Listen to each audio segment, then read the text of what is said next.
I'm John Batchelor. This is the John Batchelor Show. His name is Ayoub El-Kazani. He is now in the custody of authorities in Europe.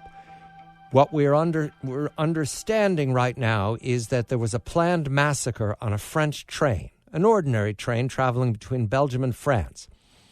The intervention is the story here. The Americans who moved first, unarmed Americans who moved first, 3 friends traveling through Europe, 3 very brave young men, to help tell this story and what it means for geopolitics right now. And we especially are keen on that $150 billion going into the hands of the chief terror exporting country on the planet, Iran, is Michael Ledeen of the Foundation for the Defense of Democracies. Michael, a very good evening to you. You've written over these last several days the significance of the El-Kazani incident. First, we're very thankful that it didn't come to a disaster. I see El-Kazani, through an attorney who no longer works for him, has been proposing preposterous explanations. He found the AK-47 in a park. He was going to return it, or he was going to rob the train and shoot out a window and escape. All kinds of nonsense. But El-Kazani, right now, our understanding is that he comes from Morocco-based. He was living in Spain, traveled to France, flew to Turkey, traveled to Syria. Perhaps he flew to Pakistan as well. Very much representing a profile we've seen over these last years. The question, Michael, about the Americans moving without any authorities around them, just taking the attack to El-Kazani and stopping him. Is that a lesson for Europe? Will they listen to this, Michael, when it comes to the contest with Iran or the contest with Syria? Very good evening to you.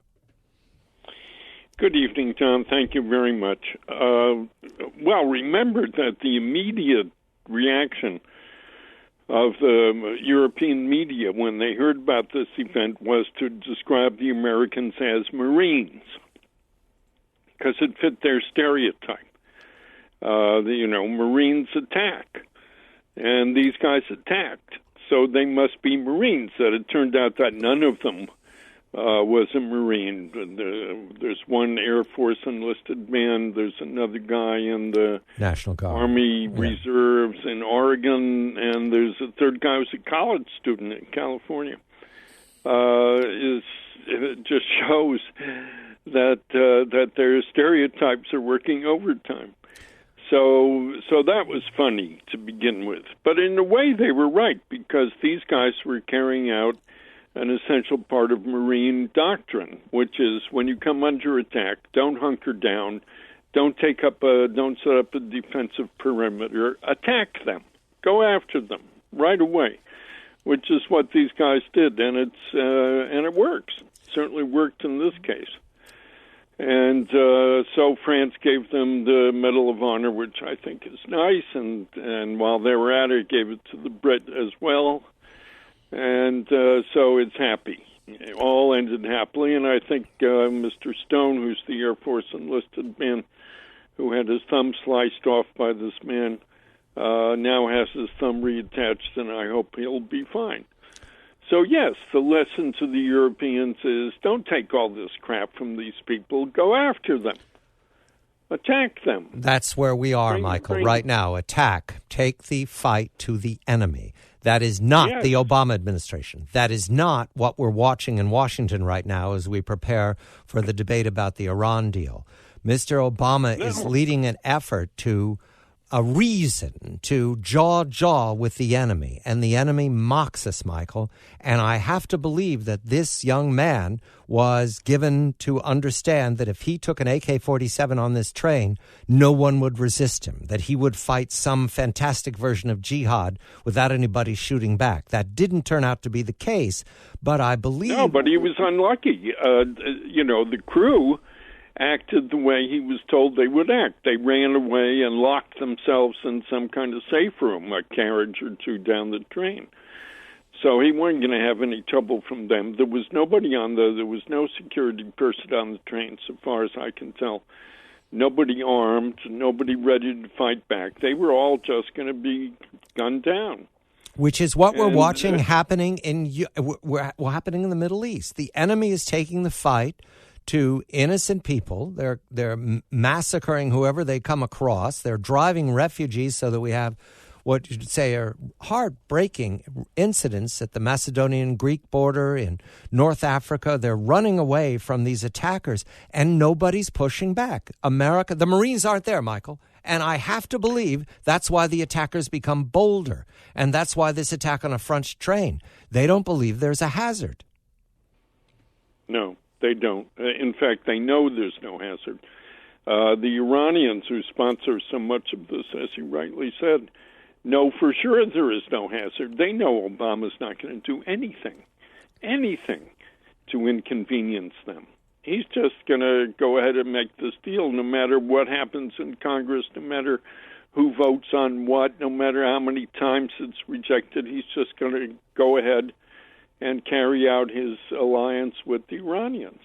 And it's a nightmare, to which we can add, he's now thrown in with the Turks, who are bombing not the terrorists, but the Kurds. So Turks are bombing Kurds. We're working with the Turks, and we're not working with the one fighting force in that part of the world that's been proven effective against the Islamic State, which is the Kurds.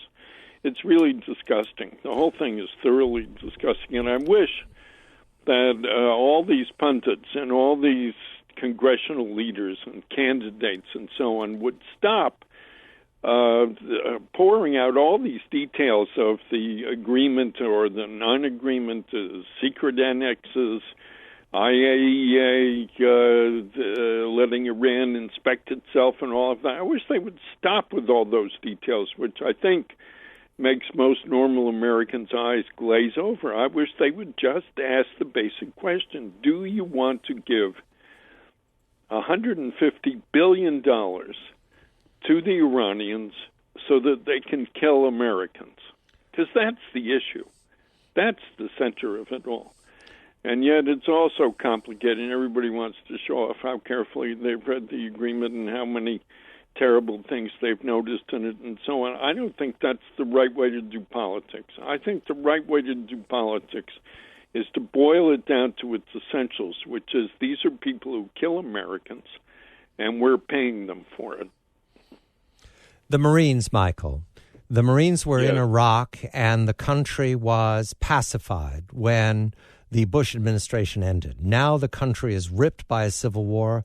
ISIS roams the Anbar province, committing outrages, and spills into Syria. We have reason to believe that Yemen is part of the extension of that chaos. Will the Marines answer that? Is that what we need to do? Go back there? Well, I think, go to the source. Right. I think the best policy is to bring down the regime in Tehran. And the way to do that is political, not military. Never mind the Marines. You don't have to send Marines to Tehran. There are tens of millions of Iranians who are perfectly happy to do that. Support them. Go for them. Let them do it.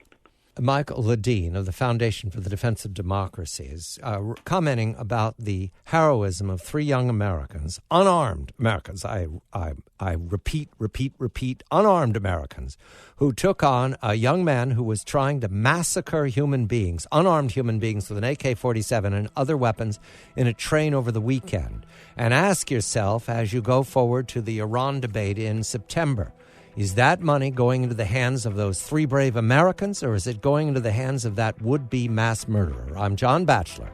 This is The John Batchelor Show.